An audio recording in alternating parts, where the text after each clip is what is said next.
Hey guys, what's going on? It's Matt Wenning at winningstrength.com. This video is for you guys on the top tiers on Patreon. We had questions on you guys asking me about long-term programming.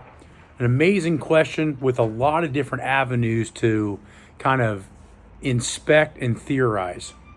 The first thing that you see in a lot of the Russian books, and I've been a huge advocate of long-term process training for many, many years, is developmental age. And what you find is the younger that an athlete starts general preparation, the more important long-term preservation and acclimation of new training modalities is important. This means that for long-term phases, what you're going to need to do is you're going to need to start pretty young and a lot younger than you guys are asking those questions. The Russians would start general practice training, not in any specific sport, but things like tumbling, gymnastics, etc., around the age of 5 to 7. In this stage, it was just learning to train, coordination, balance, some functional strength, mobility, those types of things. And that stage lasted anywhere from 3 to 5 years. Once that stage had been completed, then specificity of sport started to show itself in the next 4 to 6 years. This 4 to 6 year blank point is still where fundamentals are being created and improved, but special tasks are being applied to the training. This can be Olympic lifting, powerlifting, football, soccer, anything you can imagine. They were starting to put them in organized sports, but not all season. This would last anywhere from the age of 15 to 18 years old, to where their general athleticism base was very high and very broad spectrum.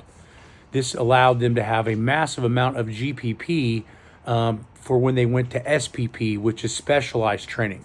So again, building a generalized base is ultra important before peaking.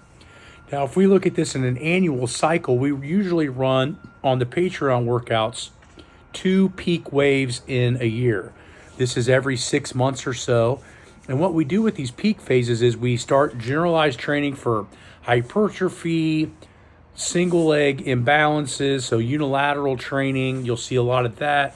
You'll see a lot of higher volumes in certain things. The warm-ups are extremely crucial all year round, but especially in the off season to develop work capacity.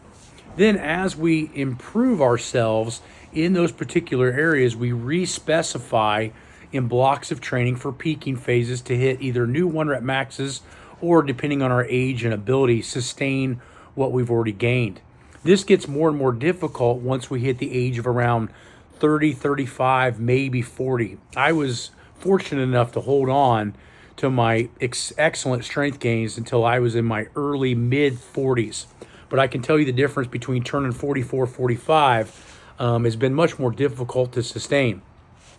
And is why we created the over 50 workouts, which seem minimal for a high-level athlete, but for people that are in the aging process, sometimes you can get a lot of benefit out of much more minimal training than what we kind of in the past thought. So I think a good balance, and we have a lot of people in their 50s on the 3 times a week as well. I think a good balance of training, if you're modifying what you're doing, everyone can train 4 days a week. But I think that some of those modifications need to be addressed, such as how many warm-ups, how hard do you push the accessories and the main lifts, and then maybe even adjusting those main lifts based on your current abilities or needs or chronological age. So what I find is that long-term training usually can be broken down the best in a year phase, because the problem is with going with quadrennials or 4-year phases is I would say that that's usually dedicated towards people more in their prime, because in 4 years, if you're in your early 20s, you should be stronger from age 20 to 24. But I'm not so sure that you can be stronger from age 43 to 47. I think what happens is in a long-term training protocol is that we have to just get better at multiple abilities. This is another thing that the Russians hit on. Once you hit your train to win phase, which is between the ages of about 23 to 35, roughly, once that phase has been hit, maybe you can push it to 40 training super smart like we do. Then you have to go back into generalities. It doesn't mean you don't train heavy, and it doesn't mean you don't push hard, but what you have to remember is your fitness level or your work capacity level becomes far more important for health, in my opinion, than maximal strength. And so, although we want to create a linear line of how much better we're getting, we have to be very, very careful in making sure that ligaments, tendons, passive tissue, and our energy levels can sustain that. The problem with long-term training books and modalities is the fact that they were training athletes that had one sole purpose in life, and that was to break Olympic records, world records, etc. And once they were done, you saw a lot of those athletes really go back into obscurity or become non-athletic within the matter of 3 to 5 years. So what we find is that you want to make sure that long-term preparation has a mindset, right? We want to get from point A to point B, but we can't do that in a linear line. We have to do that in waves. And the way to do that is to kind of harness down your annual wave and have probably, for most people, 2 peaks in 1 year with general physical preparedness developed at each beginning of the peak with slow and methodical progressions into SPP or PRs of powerlifting, so, or any kind of strength training that you're trying to do.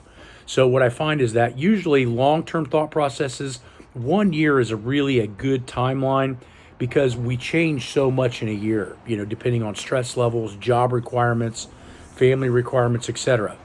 Those are a lot of the things that were never calculated in the long-term training modalities of the Russians and Verkhoshansky, Medvedev, Thomas Kurtz, Zatsiorsky's books. You don't really see what happens after training.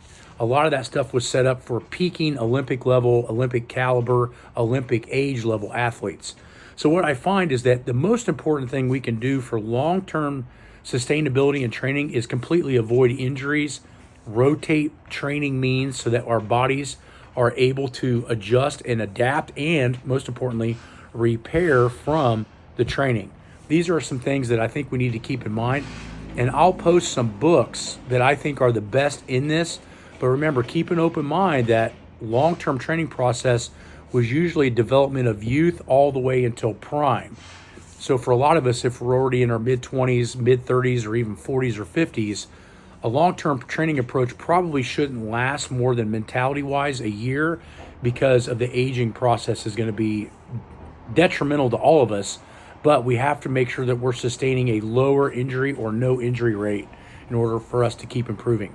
So hopefully this video helps you guys out a little bit. I know we had a couple of guys ask for questions on this directly from Patreon in the messenger chat. So talk to you guys soon. Thanks for listening.